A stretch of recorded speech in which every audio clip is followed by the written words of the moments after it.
Sejam todos bem-vindos ao podcast da Líder Saúde Ocupacional. Estamos aqui com o Dr. Sidney, Dr. Edson, ambos especialistas pela USP em saúde do trabalhador e saúde pública. Falaremos um pouco sobre o retorno ao trabalho, o retorno presencial ao trabalho em tempos de pandemia, com esse Covid-19 que tanto nos abala. Doutores, primeira pergunta que eu tenho, na verdade não é uma pergunta, é uma explicação, uma apresentação das explicações gerais sobre a doença, o contágio, o quadro clínico, os diagnósticos que vocês percebem e a condução disso tudo. Ok. Tudo bem, Moisés? Então, sou o Joia. Sidney, junto com o Dr. Edson, somos os organizadores, os médicos coordenadores da Líder Saúde Ocupacional e já estamos no mercado há mais de 20 anos, trabalhando com os mais diversos segmentos de empresas, de indústria, comércio, serviços e auxiliando essas empresas na relação de saúde com seus colaboradores. Então estamos aqui hoje, como o Moisés disse, para falar um pouquinho sobre esse retorno presencial ao trabalho de maneira segura em tempos de Covid. Então, para dar uma explicação inicial sobre a doença, a gente sabe que todo mundo já ouviu falar bastante, mas nunca é demais ouvir sobre um assunto tão importante. Então, uma doença hoje que trouxe essa pandemia ao mundo, causada por um vírus, uma doença infecto-contagiosa, causada pelo SARS-CoV-2.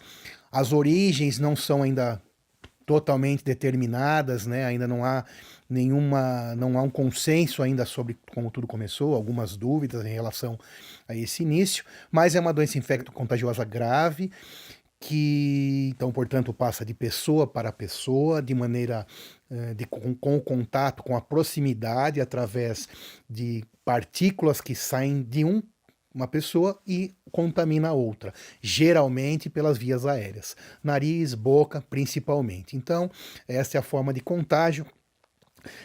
Numa fase inicial, é a chamada então fase viral, essa doença vai evoluir de que forma? Nos primeiros dias, então, temos, como eu disse, a fase viral, que pode ser desde assintomática, né, na grande maioria das pessoas, até se transformar em casos mais graves quando se atinge a chamada fase inflamatória, né, onde essa pessoa pode precisar de uma internação, de uma UTI, de uma intubação e até, em casos mais graves, sim vir a óbito, como todos vocês sabem. Então a ideia geral é essa da doença. Vou passar a palavra para o Edson para dar continuidade na resposta do que você perguntou sobre exatamente sintomas, diagnóstico. Então, doutor Edson, fala um pouquinho sobre isso para a gente. Tudo bem? Como é que estão?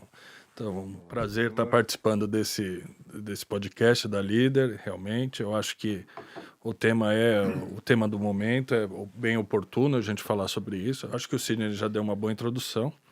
A gente tem que imaginar que hoje em dia a gente teve um grande avanço no diagnóstico da Covid. Acho que é importante a gente realçar nesse podcast até, para sair um pouco do que a gente está acostumado a ouvir, que é justamente um teste rápido hoje que a gente chama teste de antígeno.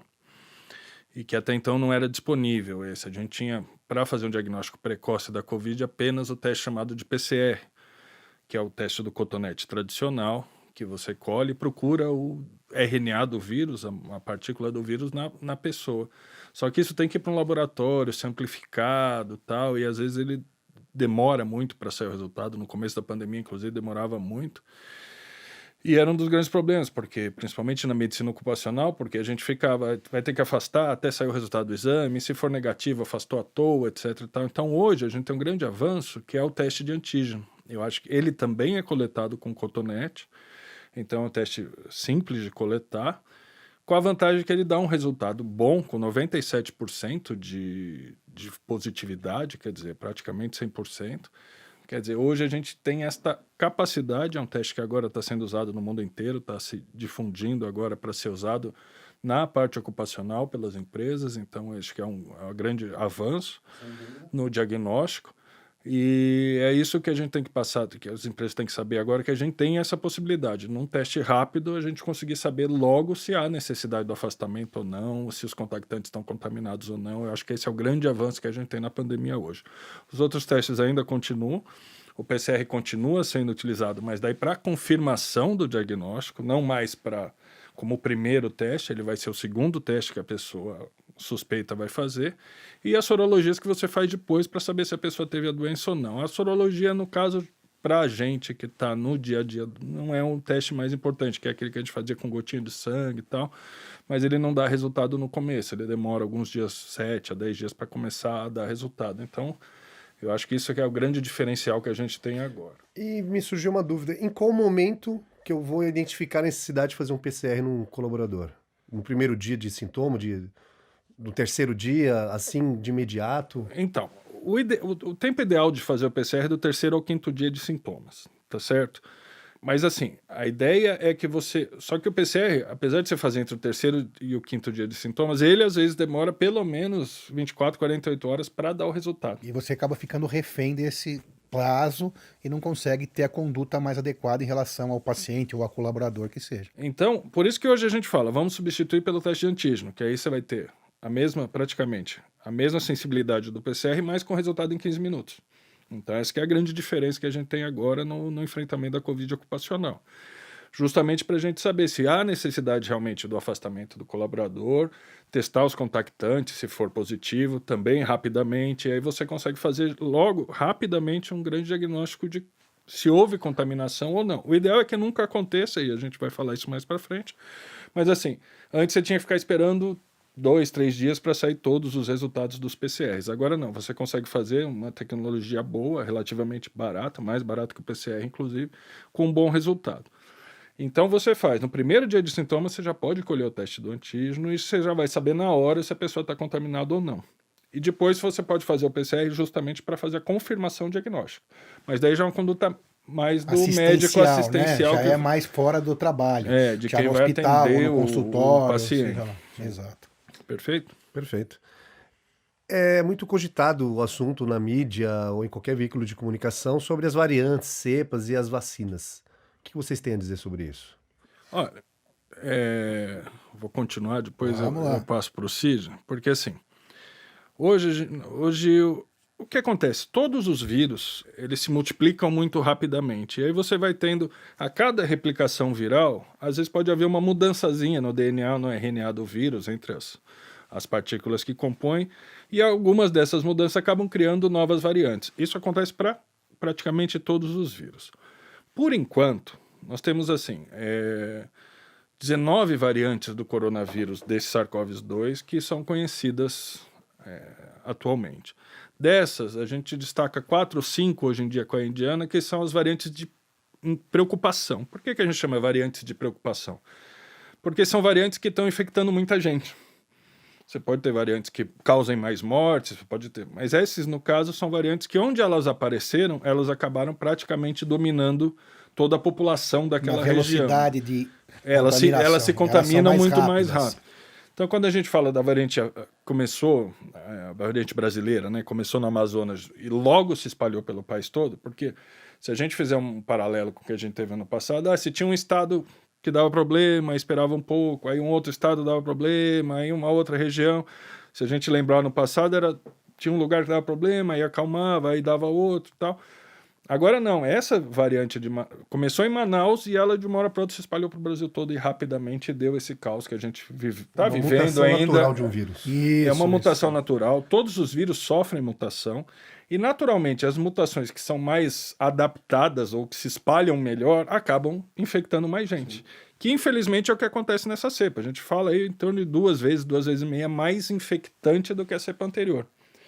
Ou seja, se antes você, com uma pessoa doente, espalhava para mais uma pessoa, o coronavírus, em média, ela vai espalhar para 2 vezes e meia pessoas. Então, uma coisa que era mais comum de acontecer ano passado, uma pessoa pegava em casa, mas a mulher ou o marido não pegava, ou um filho não pegava. Acontecia casos assim. Hoje é mais raro isso acontecer. Se uma pessoa de um domicílio pega, acaba contaminando todo mundo que mora junto, porque ela é mais infectante. Isso vale para a cepa que teve lá, que são as outras conhecidas, né, que é a indiana, que também já chegou no Brasil. A gente tem a sul-africana e uma cepa preocupante na Inglaterra também. São as mais conhecidas. A brasileira, a da Inglaterra, a da África do Sul e a indiana. A indiana acabou de chegar no Brasil. Então a gente não sabe ainda qual que vai ser o comportamento da indiana. Eu tendo a achar que, assim, como a gente já tem uma cepa muito virulenta no Brasil, que é a nossa cepa brasileira, ela não vai conseguir competir e ganhar da cepa brasileira. Esse é o meu pensamento. Os números podem, eventualmente, mostrar diferente, mas eu tendo a achar que ela realmente vai ser mais uma cepa que vai circular, mas ela não deve se tornar a principal cepa circulante no Brasil. Perfeito. Tá, a princípio. Ok. Das vacinas, né? Sim, sobre as vacinas, Então, já fala temos assim. algumas vacinas de alguns países, de algumas empresas. O Perfeito. que vocês acham dessas Na vacinas? realidade, hoje, se você for verificar no mercado, né, no mercado farmacêutico, existem mais de 250 vacinas em andamento. Lá, se você pegar lá na primeira fase de testes, são mais de 250. E aí, fase 1, fase 2, que já passaram por todos os testes, que estão disponíveis para uso sempre de maneira segura, né, após passar por esses testes, que são testes em laboratório, posteriormente feito em humanos e finalmente feito em muitos humanos. Dessas 200 e tantas que estão lá no começo, cerca de 8 a 10 hoje estão disponíveis no mercado final para que possam imunizar as pessoas. Em geral, o que assusta, entre aspas, as pessoas, e só para contemporizar também, hoje a gente está em maio de 2021, a gente esqueceu de falar da data para que o vídeo possa ter, a gente não sabe o que Muito pode bem acontecer lembrado. aí com a Covid, né? Acho que é o grande problema, essa a dúvida sobre tudo isso, mas nós estamos em maio agora de 2021. Então as vacinas até o momento, os estudos de cada vacina, né, todos são feitos de maneira adequada, mas os critérios utilizados para cada um deles são diferentes. Por isso que a eficiência de uma vacina ou de outra vacina dá diferença. Então, o critério para uma aceitar, estabelecer que aquele cidadão pesquisado é um doente, por exemplo, era ter 2 sintomas da Covid, mais 2 exames laboratórios confirmados, com laboratórios catalogados dentro daquela farmacêutica, vamos supor da Pfizer. E outra fala que não, o critério para ser doente é ter apenas um sintoma qualquer e um exame positivo de qualquer laboratório. Por isso que no final a eficácia de uma vacina muda muito em relação à outra, mas no final todas são eficazes, bastante eficazes em todos os aspectos, para evitar gravidade e evitar principalmente o óbito, que é o mais importante, né? Nem todas conseguem evitar os sintomas iniciais da doença, mas quase todas conseguem, em uma grande porcentagem, evitar o mal pior, que é o óbito, ou até internação em UTI, intubação, que é obviamente o grande drama, né? O grande problema para todos nós, né? Como seres humanos, a priori, né? Eu acho, Sidney, só fazendo uma Claro. parte, até porque a gente está falando das variantes, até agora as vacinas existentes são capazes de inibir as variantes. Todas elas. Elas podem até perder um pouquinho de eficácia, eventualmente e tal, mas em linhas gerais a gente não tem esse tipo de problema, de ter cepas resistentes à vacina. Exatamente. Segunda coisa, a tecnologia das vacinas, muitas delas, elas permitem que você vá adaptando a vacina para as variantes que estão circulando mais atualmente, Recentes. então os mais recentes. Então isso também é uma coisa interessante, que você consegue ir moldando as vacinas para aquele vírus que está mais circulante. Aí você vai caçando o vírus para vacinas. As que estão sendo aplicadas agora foram feitas para aquele vírus inicial que acharam na China. Mas agora o pessoal já está trabalhando em fazer alguns acertos nas vacinas para elas ficarem mais sensíveis a uma variante E específica. uma variante específica de uma pessoa, vamos supor que ela chegue numa pessoa vacinada, ainda assim vai ter uma eficiência alta, né? Para que a pessoa não progrida, não evolua para a morte, por exemplo, que é o que está acontecendo. Você vai perceber hoje que nesse momento o número de casos, ou seja, de infectados, porque quando você vê lá o número de casos, o que significa? O número de pessoas que deram positivo, que o exame deu positivo. Pode ser o PCR, pode ser o IgM, mas é o número de pessoas que foram contaminadas. E o número de óbitos. Então, a vacina, ela vai nem sempre evitar o número de casos novos, vai diminuir também, tá? Mas o número de óbitos, que é o mais importante, é o foco da vacina, ele vai começar a cair quando a vacinação estiver em números maiores, né? E claro que a vacinação, sem dúvida, independente de tudo, é a única saída para essa crise, para essa pandemia. Então, quando a população em geral, do país e do mundo, de qualquer lugar do mundo, estiver com uma porcentagem de vacinação alta, o número de casos, o número de óbitos vai cair drasticamente, como por exemplo, entre os colaboradores de saúde do Hospital das Clínicas, que foi vacinado já há bastante tempo, e hoje você não tem mais casos tão graves, como a cidade lá próxima de Ribeirão, a cidade de Serrana, ela também foi vacinada. São 30 mil habitantes, é isso, Edson? Não, 30 mil vacinados. 30 mil vacinados. A cidade tem os 40 e poucos Tá, no interior de São Paulo, né? Vizinha é Ribeirão Preto. Isso. Então lá o número de óbitos também caiu drasticamente, né? Para dar exemplos, e alguns países, poucos países que conseguiram vacinar um número maior da sua população, hoje também tem um controle muito maior do número de óbitos que vem caindo. Claro, ainda existe, mas a vacinação certamente é o caminho. É isso, Moisés. Ok. Em inclusive, só fazendo uma parte, saiu um resultado recente, porque o Serrana foi um estudo que o Butantan fez e vacinou toda a população. Com o Coronavac, né? Com a Coronavac, que teoricamente é a vacina que tem uma eficácia um pouquinho menor do que as outras que estão sendo utilizadas, e quando eles atingiram 75% da população vacinada, os números já começaram a cair. Então, se estima mais ou menos que esse é o número de percentual de população imunizada, você vai conseguir ter um efetivo controle da pandemia em níveis mínimos, ou como é hoje uma H1N1 da vida, etc. e tal, que a gente sabe que existe, a gente tem a vacina todo ano para as pessoas suscetíveis. Tem mortes, mas são números residuais, como qualquer doença vai ter. Mas não é mais uma pandemia que afeta toda a sociedade. É isso que a gente vai chegar no coronavírus aí até o final do ano, se tudo der certo. E lembrando que essa imunização que o Edson falou, ocorre alguns dias, vamos dizer, cerca de 30 dias após a segunda dose.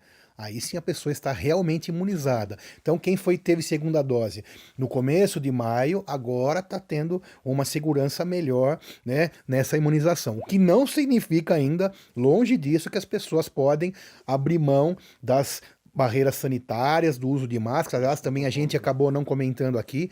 Hoje nós todos temos o exame negativo, colhemos nas últimas 72 horas.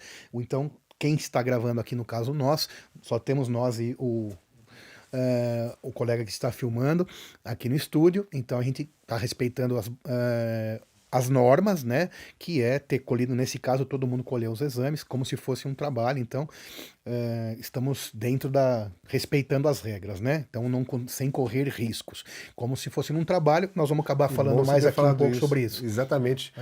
Como uma empresa de medicina e segurança do trabalho, inclusive parabenizá-los novamente por estarem no finalistas do prêmio Top of Mind em Saúde e Medicina Ocupacional, foi levantado algumas perguntas que gostaríamos de bater um papo com vocês aqui. Principalmente nessa retomada segura ao trabalho, vi algumas perguntas frequentes das empresas. Qual que é o papel da empresa no contexto do retorno ao trabalho em tempos de pandemia? Qual que é o trabalho eficaz dela e os cuidados que se deve ter? Muito bem. Bom, no tempo de pandemia, em tempos de pandemia, o papel das empresas, das clínicas de medicina do trabalho, dos SESMITs dentro das empresas, né? Porque para quem não é da área, para entender, você tem duas situações. Você tem empresas que possuem um SESMIT próprio, ou seja, uma equipe própria dentro da empresa, que tem médicos do trabalho, engenheiros do trabalho, enfermeiros do trabalho, técnicos de enfermagem do trabalho, técnicos de segurança, ou seja, uma equipe que chama-se SESMIT, para quem não é da área, uma equipe própria. Então, essa é uma coisa. E outras empresas, isso são todas, têm como esse apoio uma terceira, né, uma assessoria especializada nesse trabalho. No caso, a Líder Saúde Ocupacional, como eu disse, já faz esse trabalho há muitos anos. Né? Então, o papel do SESMIT, que é o próprio da empresa, ou da Líder Saúde, nesse contexto de pandemia e de retorno, tem sido muito importante, muito fundamental, porque a gente que consegue, através da medicina no trabalho, da segurança no trabalho, de todas as normas sanitárias, evitar que ocorram problemas sérios, que ocorram problemas maiores, né? Então, como a gente faz isso? Como a gente vai estar próxima dessa empresa o tempo todo. Então, o Edson comentou de maneira muito importante a existência desse novo exame, né, que é o teste rápido para antígeno, que não é o PCR, gente, como o Edson já comentou. É um exame que está chegando agora no mercado, que tem já em algumas farmácias, em alguns laboratórios, está acessível às empresas. O Estado prometeu disponibilizar uma quantidade grande desses exames. Acho que não tem problema a gente falar sobre o custo, né? Por volta, eu vi entre 150 e 250 reais. Até um pouco menos, Um pouco dependendo menos, do lugar, talvez, então né? entre 100 e 250 É, sim. para um colaborador, um resultado então em que sai em pouco tempo. Quem vai organizar isso?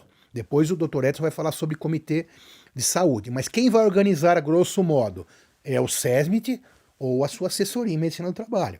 Não há saída para isso. São essas pessoas que vão dar as diretrizes para desenrolar desses problemas. Então lá, o colaborador tem uma empresa lá, vamos supor, de 50 funcionários. Todo mundo sabe como trabalha uma empresa de 50 funcionários. São baias, uma ao lado da outra, como sempre trabalharam normalmente. Então, um colaborador desenvolveu, naquele dia chegou de manhã e falou: "Ih, chefe, tô com dor de cabeça e tô com o nariz escorrendo", né? Nesta hora, né?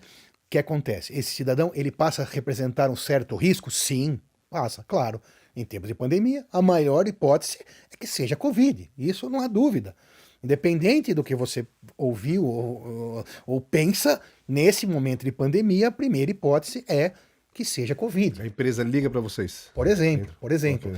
Que mais? Ah, perdi o olfato. Quase certeza que é. Mas como funciona daí o isolamento? Naquele momento, aquela pessoa já deve ser isolada dos outros colaboradores. Tá? Como isso? Ela vai sair da empresa, não pode trabalhar mais naquele momento, certo? E vai naquele mesmo momento colher este exame rápido de antígeno, que tem o seu resultado em 15 minutos.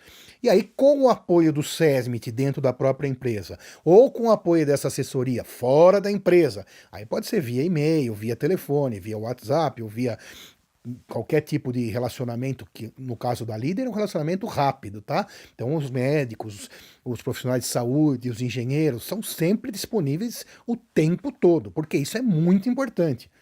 Não dá para tomar uma conduta errada porque não tem um profissional para te orientar. Isso jamais aconteceria. Então a líder tem auxiliado todas essas companhias a trabalhar de forma segura, nesse retorno seguro, com seus colaboradores estando trabalhando de maneira segura. Então, fez o exame, o médico vai verificar esse resultado, o médico do trabalho no caso, ou outro médico daquele SESMIT, né, assim por diante. Vindo negativo, então, ok. Era um outro tipo de situação.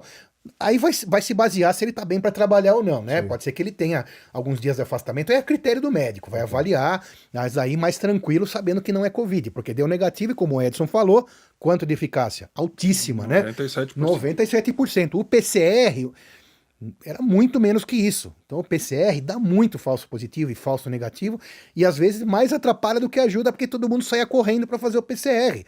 E isso deixava a gente numa situação muito complicada. Porque a gente precisa usar a técnica, né? E não ele falar, deu positivo, mas eu não estou sentindo mais nada. E aí, em quem você acredita? No exame de qualquer lugar? Não. Então, com esse exame novo, você tem a quase certeza, né, que se der negativo, que não era nada, e que aí vai avaliar se ele tem condições ou não trabalhar. Claro que alguém com gripe, ou com febre, ou com dor de cabeça também não vai trabalhar. Mas aí por 2, 3 dias, ou 5 dias, não sei, aí cada médico vai fazer, cada patologia vai envolver um número de dias. Mas Covid não é. Então ele pode ficar mais tranquilo. E se for Covid, qual é a regra? A regra hoje, determinada pelo CDC e orientada também pela ANANT, pelos órgãos de saúde, é, dando-se positivo, né, são 10 dias de afastamento no mínimo, sendo que 3 dias assintomático. Não são 15 dias?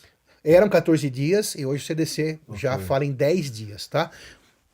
Então, sendo que os 3 últimos dias, para ele poder voltar, tem que ser assintomáticos, tá? E se não tiver o exame disponível, tudo bem, você pode se basear só no critério clínico também. Lembrando uma coisa muito importante, a seguinte, isso vale para os casos leves. Quem teve sintomas leves, no máximo a moderados. Sidney, o que é leve e moderado? Se precisou ficar internado, isso já não vale. Tá? Então vale para o caso que teve dor de cabeça, que teve perdeu o olfato, perdeu o paladar, teve dor no corpo, sem crise respiratória, teve um pouco de febre, mas não chegou a ter uma crise respiratória que o levou a ser internado ou intubado. Aí muda tudo, claro, até porque essa pessoa é infectante por mais tempo, né? Quem teve sintomas leves ou moderados vai ser infectante só nos primeiros dias. Depois o vírus ele vai embora. né? Apesar da pessoa poder evoluir para uma fase inflamatória e ficar grave, mas o vírus já não, não leve não, né? Mas no grave, ele evolui para uma fase inflamatória, já não tem mais o vírus.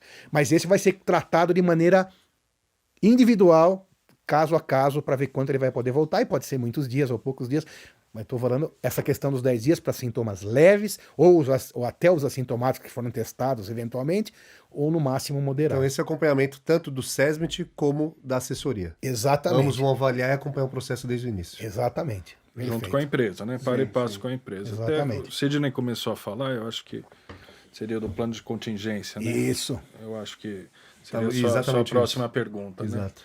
Então, se a gente pensar justamente qual que é a lógica de ter um plano de contingência, tal qual uma brigada de incêndio, você tem que ter um protocolo para agir nesses casos. Então, para não ter desespero, para não ter, a gente tem exemplo, né? Confusão. Exatamente. Tem empresa que chegou, o funcionário de uma baia se infectou e eles não, vamos afastar todo mundo, não sei o quê, praticamente fechou a empresa, tal. Então, a lógica também não é essa, quer dizer, qual que é a primeira fase mais importante? A gente ter um ambiente de trabalho seguro para que justamente não aconteçam contaminações dentre as pessoas do ambiente de trabalho. Eu acho que isso é uma das coisas importantes para a gente saber, para não ter que ficar desesperado depois. Essa é a mais importante de todas. A coisa mais importante. É mais importante. Então, assim, se a gente tem um ambiente de trabalho seguro, a gente sabe que a acontecer contaminação dentro do ambiente de trabalho, embora seja possível, é muito improvável. Então, assim, se você tem um colaborador doente, é improvável que as outras pessoas do ambiente do trabalho também tenham se contaminado. Por quê? Porque a gente teve todo um cuidado, que a gente lista aqui: distanciamento social, uso de máscaras, higiene de mãos, limpeza do ambiente de trabalho, afastar os sintomáticos e monitorar os sintomas dele. Você fazendo isso, você não vai ter problemas de espalhamento do vírus dentro da sua empresa. Essa que é a nossa ideia. Então, é justamente ter um ambiente de trabalho. Ainda mais hoje nessa cepa que é mais contagiante. Então é mais do que importante que o ambiente de trabalho seja seguro, para justamente a gente não correr risco. Então tudo isso tem que ser. Como que a gente vai fazer as medidas de prevenção, medidas físicas de barreiras físicas, gente controlando o tempo todo, tá de máscara, o tempo todo trabalhando no ambiente de trabalho, para evitar a contaminação, porque essas são as partículas que transmitem de uma pessoa para outra. Então, todas essas informações, e a gente orienta isso e monta isso junto com a empresa, desse plano de contingência, que vai ter todas as recomendações que a empresa tem que ter para prevenir e depois para agir quando tiver algum só problema. fazendo uma parte, o plano de contingência hoje é obrigatório. Sem É dúvida. obrigatório que seja feito, legalmente. Legalmente, Pra inclusive. todas as empresas. Novamente, pelo SESMIT ou pela assessoria? Exatamente. Exatamente. Para quem Aí tem depende. SESMIT próprio, pode ser pelo SESMIT, Ou pela né? assessoria. Ou pela assessoria. E não há nada impede também de empresas, que aliás é o que é comum, que ela tenha o SESMIT e a assessoria, porque o SESMIT sozinho muitas vezes Não dá conta de consegue atender toda a demanda de documentação, da técnica e etc. Isso aí. Nós estamos falando dos sintomáticos. E os casos dos assintomáticos? Existe alguma periodicidade de algum exame para verificar algo parecido? Uma pessoa está sem sintomas e está lá trabalhando. Tem algum tipo de protocolo para isso? Tá. Essa é uma questão bem importante, né? Porque Moisés, não sendo da área de saúde, faz as perguntas perfeitas, né? Estou tentando me Relacionadas- imaginar aqui como uma empresa claro, e claro. todas as preocupações Não, que tá nós temos. perfeito. Adorei. Muito boa essa pergunta. Isso aconteceu muito, né? Porque a pessoa, naquele momento de desespero, acha, vamos testar todo mundo. Né? Mas sem sintomas, hoje não faz sentido testar todos. Né? Porque senão você vai ter, por exemplo, os falsos positivos ou falsos negativos, quer dizer, fica uma salada de informações que não faz nenhum sentido. Então, como o Edson já falou, a gente já havia comentado também, hoje a ideia é testar os sintomáticos. Então, qual o sintoma? É o tal do síndrome gripal. A tal da síndrome gripal. Quais são os sintomas? Eu já havia falado, mas vamos falar novamente. Que é uma dor de cabeça qualquer, uma febre qualquer, né? Coriza, nariz entupido, um pouquinho de dor de garganta. Aliás, nessas cepas novas, a dor de garganta tem sido até mais importante, né? Uma coisa que está acontecendo. Então, como eu falei, estamos em maio de 2021. Então, a dor de garganta nessa cepa nova parece que tem sido um dos sintomas iniciais. Perdeu o olfato, perdeu o paladar, parece que também nessa outra cepa não tem se perdido muito o olfato e o paladar. Veja, eu não disse que ela é mais grave. Tem que tomar cuidado com Sintomas isso. diferentes. São diferentes, porém não mais graves para levar ao óbito. São mais contaminantes, têm velocidade de propagação maior, não necessariamente o quadro vai se agravar mais. Mas voltando, no nosso entendimento, testam-se aqueles que possuem alguns sintomas. Ou, eventualmente, como disse o Edson, aquela pessoa que está muito próxima daqueles que tiveram sintomas, mas como eu disse, como o Edson disse, nesse teste de antígeno rápido, fica tudo mais fácil. Porque vamos supor aqui, nós estamos aqui hoje, não vai ser o nosso caso, que a gente já colheu os exames, né? Mas vamos supor que eu fosse contaminado. Vocês dois fariam exame porque estão próximos a mim, se fosse o caso. Mas como o Edson falou também, e já que nós estamos falando de retorno seguro ao trabalho presencial, né? Quando você, então, no trabalho, a gente não vai todo mundo colher exame sempre, porque acabei de falar isso, né? Mas no trabalho, se nós três estivéssemos nessa mesma posição, junto com o nosso colega Beto, todos de máscara, com afastamento adequado, com a barreira física, não dividindo nenhum tipo de utensílio pessoal, não divide nem o mouse, nem o teclado, nada, cada um vai ter o seu, nem a caneta, porque essa é a forma adequada de se tentar evitar. Nunca vai ser 100%, mas isso que a gente tem que tentar fazer, isso que vocês estão cansados. Usa o álcool em gel o maior tempo possível. Sabonete também. O álcool em gel é muito difundido, aliás, só porque é versátil, que você leva em qualquer lugar. Mas sabonete, sabão, tudo isso aí também, álcool normal, detergente, tudo isso também faz parte, né? Eu acho que eu vi pouca gente falar sobre isso. Nessa fala do álcool em gel, todo mundo acha que pensa que é só o álcool em gel. Não, o álcool em gel ele é mais usado porque é prático. É versátil. Em qualquer lugar você põe na mesa do consultório, na mesa do escritório. No carro não é muito adequado, né? Que esquenta, mas tem gente que tem no carro, na bolsa. É versátil. Mas tudo que você usar de limpeza é o suficiente para resolver a situação e manter as pessoas seguras. Então, não se deve colher exames de todos sem motivos aparentes para não levar a um tipo de situação catastrófica e pânico que não é. Justamente por isso os protocolos. Perfeito. Ok. Em função desses protocolos ou em função do pânico causado lá atrás, foi criados alguns comitês de saúde. Me fala um pouco mais desses comitês, doutor Edson. Então, a ideia é que você tenha dentro das empresas ou localizado no SESMIT ou nas empresas que não têm o SESMIT próprio, junto alguns funcionários, que engloba RH, alguns outros funcionários que podem estar de setores, que eles sejam responsáveis por concentrar todo o relacionamento dessa empresa com a assessoria, no caso da líder ou da outra assessoria que a empresa tem. Então, que essas pessoas tenham um conhecimento maior do que os funcionários em geral vão ter. Então, são as pessoas que vão estar ouvindo um podcast como esse, por exemplo. Perfeito. Não precisam todos os funcionários estarem ouvindo, mas essas pessoas desse comitê têm que estar sabendo, têm que ter mais informações de saber como proceder, para justamente evitar os problemas de pânico, de condutas erradas, de querer mandar todos os funcionários embora, de fechar a empresa, ou de não fechar e contaminar todo mundo. Então, a ideia justamente é que, nesse plano de contingência, a gente então propõe a elaboração desse comitê e designar esses funcionários como se fosse um brigadista de incêndio, Sim, então, mas ele é um brigadista da saúde. Vamos Sim. fazer uma analogia com um brigadista da saúde. Perfeito. Então, são alguns funcionários que têm um conhecimento maior e que vão fazer toda essa interface da parte de saúde desses colaboradores. Seja com a empresa, inclusive, de convênio médico, se ela tiver, de atendimento de urgência, etc. e tal, laboratório, manda para o medicina hospital, ocupacional, manda para o hospital, colhe o exame. Então, é um comitê que vai fazer toda essa interface dentro da empresa. É muito importante que tenha essas pessoas designadas especificamente para isso, com essa função a mais, vamos dizer assim, mas adequada justamente para fazer todo esse contato, todo esse trabalho junto com os fazendo médicos. jus ao retorno seguro ao trabalho presencial, certo?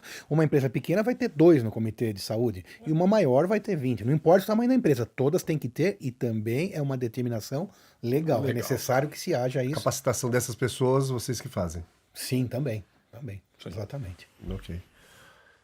Temos outras perguntas, mais 2, na verdade, mais 3 perguntas. Vamos lá. Que levantamos como uma maior das feitas pelas empresas. Quais medidas físicas podem ser utilizadas para a contenção da patologia? Tá bom. Muito bem, vamos lá. Medidas físicas, né? Então, acho que a gente já falou, mas vamos então organizar de uma outra forma. mais uma vez. Vamos organizar novamente. Barreiras físicas, primeira coisa, né? Então você vai poder ter barreira entre as baias de trabalho. Se possível, distanciar mais estas baias, né? Então, todo mundo já foi à farmácia, já foi ao mercado e vê que hoje tem aquelas barreiras de acrílico que evitam, então, né, a disseminação no momento, de partículas humanas, né, de líquidos ou de spray num espirro, numa tosse ou na própria fala, na respiração. Na verdade, na fala mesmo, a gente sempre está emitindo partículas que podem contaminar o outro. Outra coisa, como a gente já disse também, disponibilizar os produtos de limpeza, como álcool em gel para as mãos, em todos os lugares possíveis que vocês já viram também. Verificar a temperatura é um pouco controverso, mas está também dentro da legislação, é necessário que se verifique a temperatura dos colaboradores e dos usuários daquela empresa, dos clientes, para que possa também eventualmente detectar algum com a temperatura alterada e ele não vai poder entrar ou naquele shopping, ou naquela clínica, ou em algum outro lugar. Apesar de os medidores não serem terem tanta acurácia assim para naquela passadinha verificar, eu acho que é um pouquinho, não tem também uma comprovação científica, como as outras barreiras que eu disse. O que mais? Distanciamento de 1,5 m, elevadores, Sabe, salas... a respeito da temperatura é interessante. Eu acho que a parte técnica você tem uma bastante razão. Mas ela tem um efeito psicológico, um efeito psicossomático que é interessante. Cortical. É cortical, é da pessoa saber que ela está sendo fiscalizada. Sim. E que se ela tiver algum sintoma, ela tem um momento de expressar. Lembrar também, né, que ela tem que se cuidar. De preocupar. Então, acho que é interessante até por esse fator psicológico que a gente tem. Sim. Na hora de você estar fazendo. E também mostra que você está se preocupando. Em vez de ser uma coisa chata, você pensar pelo lado da preocupação com a saúde da pessoa. Então, acho que tem todo esse... No sentido de respeitar, né? Lembrando que o que eu entendo com tudo isso é que a gente deve... O medo nunca leva a gente a entender bem as coisas, então, mas o respeito, nesse caso, é muito importante. O pânico também não adianta nada. Exatamente. O respeito, sim, e muito. Saber o que está acontecendo. Então, o termômetro, lá, a medição lembra isso, nos lembra da situação. Existe também a sanitização do ambiente de trabalho, que mal também não faz, mas também não tem nenhuma evidência científica que realmente possa funcionar, porque a pessoa vem, sanitiza a mesa de manhã, aí eu tô aqui com a mão na mesa, já a sanitização já não teve esse tanto efeito. A realidade, o mais importante é o distanciamento, é que uma pessoa não fique tão próxima a outra, use máscara e não divida nenhum utensílio. Eu acho que essas 3 coisas são as mais importantes. Agora... opinião própria. Eu acho que o Edson pode falar depois se ele concorda. Tentar arejar o máximo possível exato. o ambiente de trabalho. Sim, também. Exatamente. Eu acho que é interessante. Isso. Nas empresas, então, as janelas têm que ficar abertas. Hoje, os atendimentos em consultório, de preferência, claro, sempre que possível, né? De janelas e portas abertas. É óbvio que num exame um exame que necessite de porta fechada, óbvio que elas devem ser fechadas. Afinal, até aproveitando esse gancho, ninguém pode deixar, nesse momento, de continuar a sua prevenção. O homem de ir ao urologista, a mulher de ir ao ginecologista todo ano, cuidar daquela sua dor de estômago, a sua dor abdominal ou da sua dor no joelho por causa da pandemia. Não há necessidade disso. Com a guarda, com respeito a todas essas regras, é importante que você continue se cuidando da sua vesícula, ou não importa. É muito mais caro para a sua saúde deixar de cuidar disso por causa da pandemia. O risco de você ter um problema porque você atrasou 6 meses, ou 1 ano, 1 ano e meio naquele seu cuidar, pode custar muito mais caro. Então, guardadas as medidas de segurança, tudo pode ser feito com cuidado, respeito, sem pânico e sem medo. Com respeito, conhecimento e cuidado. É isso aí. As barreiras físicas, então, eu acho que a gente ficou então nessas 4 questões, que é ficar longe, distanciamento de 1,5 m mais ou menos, uso de máscara e o ambiente arejado. Essas questões disparados são as que não precisam de comprovação científica, é o óbvio, né? Muito importante, então, é esse tipo de respeito. E vamos em frente com tranquilidade, né?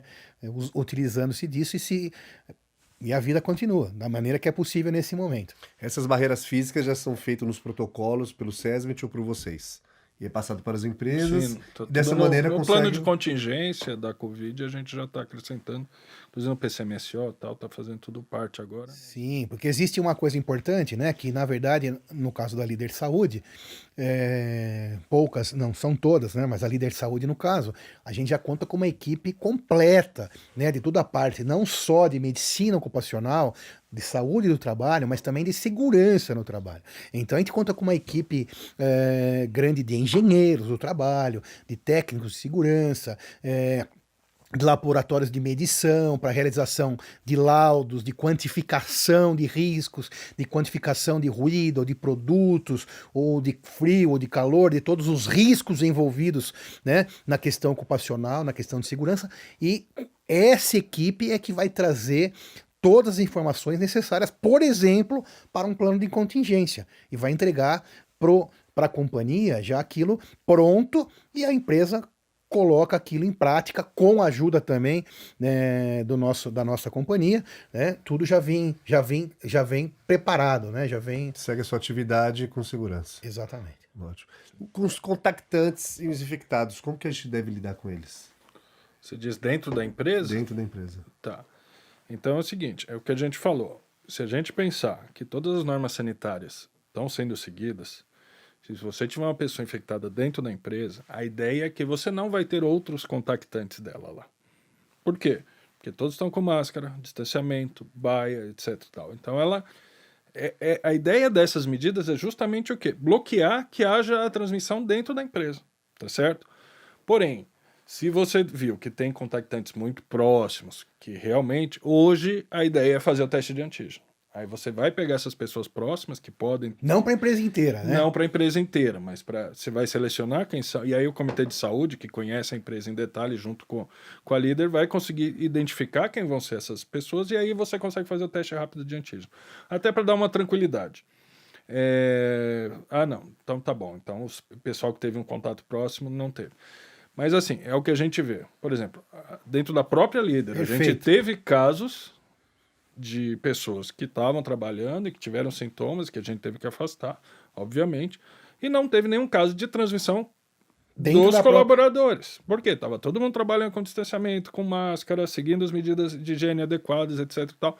A contaminação simplesmente não acontece. Teve um em março, outro em junho, outro em novembro, então não se espalhou dentro da companhia, dentro da própria líder. As medidas físicas sendo Exatamente. bem feitas. Sendo bem feitos, você não tem problemas de contaminação dentro da empresa. Essa que é a Ou grande... diminui Ou drasticamente. diminui Não tem... drasticamente. Você não vai ter uma crise dentro da empresa, Exato. que era um grande medo que Sim. a gente teve no começo da pandemia, tal, de você ter uma pessoa contaminar e contaminar 30, 40 e pegar toda a empresa. E, imagina, isso seria um grande problema. Mas a gente vê que na prática, né, melhor do que qualquer teoria, a gente vê isso na prática acontecendo. É um colaborador que pega a empresa que tem todas as medidas certinhas, ele não transmite para os outros O colaboradores. mesmo lá valeu dentro. para algumas empresas, companhias que utilizam-se do nosso serviço, como mercados, farmácias, que também tiveram a mesma situação e, respeitando o plano de contingência, respeitando as normas de segurança, conseguiram conter dentro daquela situação. Afinal, como todos sabem, mercados não puderam parar, farmácias não puderam parar, a líder não pôde parar, hospitais não puderam parar, né? Então, exatamente.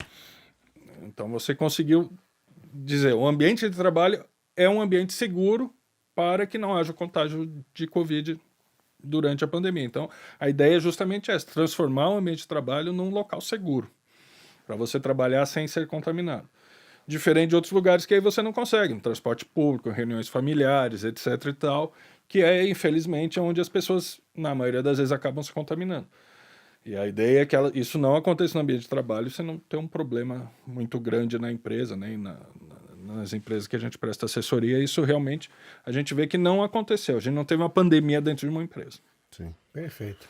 Com a experiência de vocês, com todo esse trabalho que vocês tiveram com essa proximidade muito grande com as empresas ou até mesmo dentro da Líder Saúde, vocês têm alguma consideração final para falar para as pessoas que estão nos assistindo nesse podcast?